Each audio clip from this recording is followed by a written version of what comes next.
Oh my word. Ladies and gentlemen, what's up? Welcome back to Football Therapy with me, your host, Jan. I hope you're doing well. Genuinely, really do hope that. Welcome back to Chelsea News Deadline Day. Final episode coming up on 11 p.m. Oh, how you doing, mate? We've done it. We've had an incredibly eventful, blockbuster, relatively box office transfer window that's on the verge of completion. Since I last spoke to you, it looks like Pierre-Emerick Aubameyang, as expected, will be over the line, but also not Alvarez of Ajax, who pushed for the move but was not allowed to leave by his parent club, or his club, Ajax.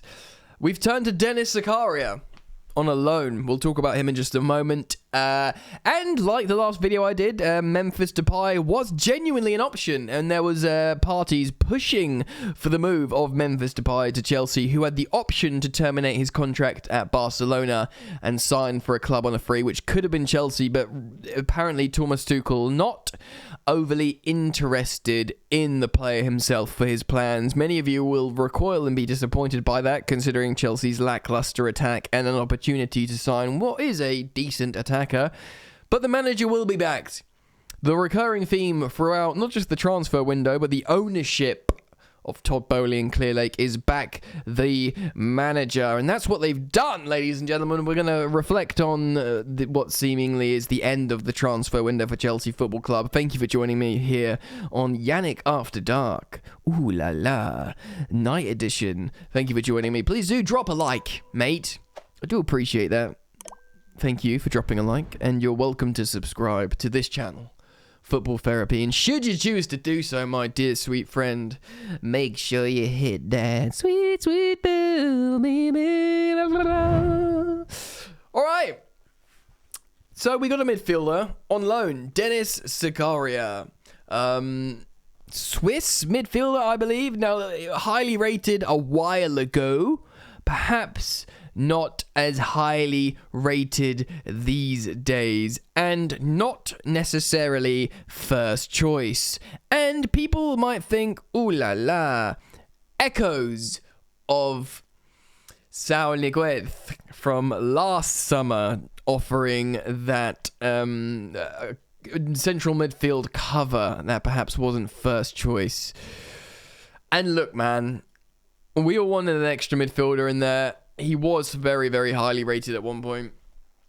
I'll be very keen to learn your thoughts, feelings, and opinions on Denis Zakaria on the Chelsea loan. Perhaps an option to buy. I don't know the details of that deal just yet.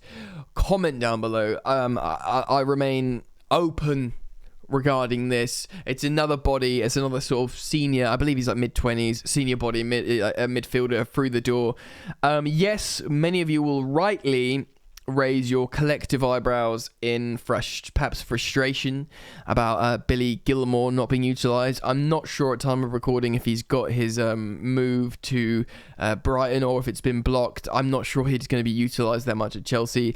Ethan Ampadu has gone on a loan to Spezia. I believe Harvey Vale's got a loan to Hull and has signed a new deal, which is actually a ding ding ding massive plus for Chelsea, because he's of course a really bright prospect, and he kind of goes with that Chelsea new ethos of building for the future, because we've bought so many young, talented prospects. We've bought Amari Hutchison from Arsenal, Gargas Lenina. We bought, of course, Carney Chukwuemeka, Cesar Casadei as well. These youngsters that Chelsea are trying to build for the future under the new ownership, and Todd Boehly will be pleased that, Harvey Vale signed a new deal prior to going on loan. Todd Boehly will be pleased that we've sent Callum Hudson-Odoi, by the way, still only 21-year-old Callum Hudson-Odoi, on loan to Bayer Leverkusen with no option to buy. We would be pleased that Armando Broja remains with Chelsea, even if he had a desire to perhaps leave, because Chelsea, perhaps not Tuchel, but Chelsea as a whole, so report The Athletic, regard Armando Broja as one of the most top and brightest young talents, attacking talents in Europe. So there is a plan there. We have brought in this transfer window, Raheem Sterling, great signing. Khalidou Koulibaly, not fully settled, but ultimately a great signing.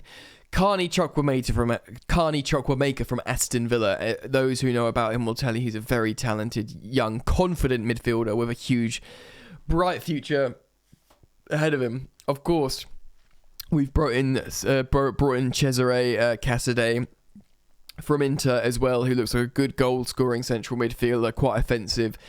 Very, very young as well, but, high hopes. Gaga Slanina, of course, the goalkeeper of Chicago Fire. He's like a teenager as well, late teens.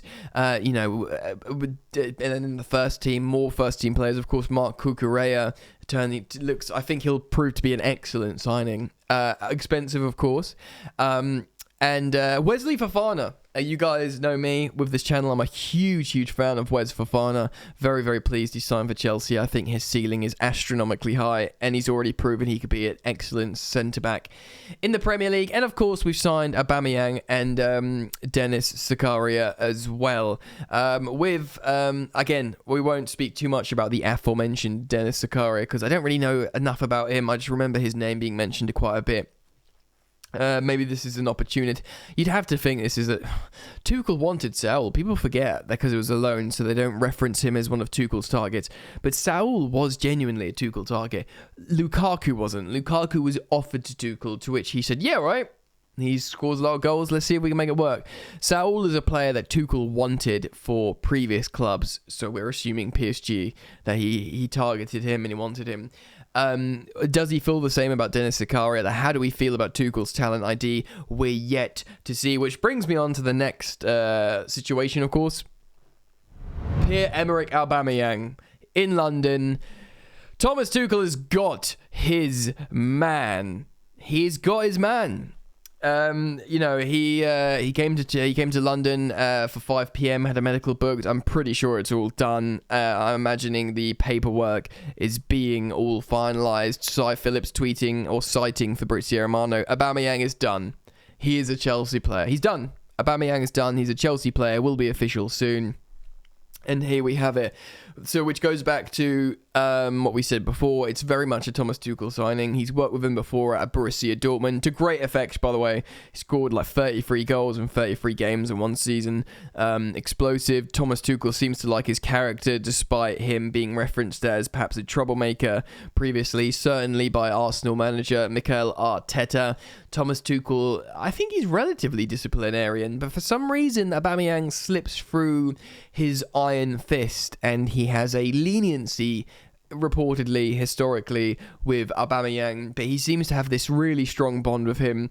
Of course, something that I've cited on the channel before is he said some players stay your players, remain your players, and Abba is one of those. So really, really interesting. Very much Tuchel has got his man. It was interesting to see Memphis Depay's story surface towards the latter stages of the deadline day. Of course, much later from my last video, there was more and more momentum growing with Memphis Depay, and to the point where it looked like it was going to happen, and then it didn't happen. And indeed, Memphis Depay himself, the player, tweeted out, "I'm staying at Barcelona," because it looked like he wasn't, and it looked like he might have come to Chelsea. Like I said, speculation that Thomas Tuchel did not fancy the player, but he's got Aubameyang. He'll play up front. He'll play next to Sterling. Who's going to be the third player? Is it going to be Mason Mount? Is it going to be Kai Havertz? It depends, I suppose. Both of them haven't been great this season. Whoever works their way into form. Guys, I saw my mate Matisse Ma tweet that he calls it a 10 out of 10 window. Many of you will feel like it's not, but the truth is, it probably is, and I'll tell you why. Chelsea have got out so much deadwood. They got out your Marcus Alonsos, they got out your Emersons, they got out your Malang Sarrs, they got out your Ross Barkleys. They did it all, man. They got out your Kennedys, Batshuayis, Sarr, Barkley, and then they got out your Werners and your Lukakus, which are good, like high value players in their own right who score a lot of goals in their own systems, in their own appropriate leagues, Werner and Lukaku. But it wasn't happening at Chelsea, and they were the two highest earners at Chelsea in terms of attackers, Lukaku being the highest earners. They're all off the books. They're gone. That's incredible. We got the superstars in the youth, the Casadets, the Chukwuemekas. We replaced Rudiger with Koulibaly. We upgraded Christensen with Wes Fofana. We got an attacker that suits the hard work and pressurising whatever with Raheem Sterling. We got Cucurella, a quality player that we didn't necessarily think we needed, but we've got him. And we got central midfield cover. Look, no matter what your perceptions, frustrations, considering we got taken over by new ownership, they're new to the game, football, American ownership that aren't acquainted with us, in difficult sanctioned circumstances, in a new landscape, it's 10 out of 10 for them. They'll learn, they'll get a director of football. Consider everything. It's an incredible window if you put it into context like that. Deadwood out, youth in, seniors in. It's up to Tuchel now. Thank you for joining me. I love you very much, guys. Please do drop a like, subscribe. Stay with me on Football Therapy. We're in this together, you and I. I'll see you very soon, mate. Peace.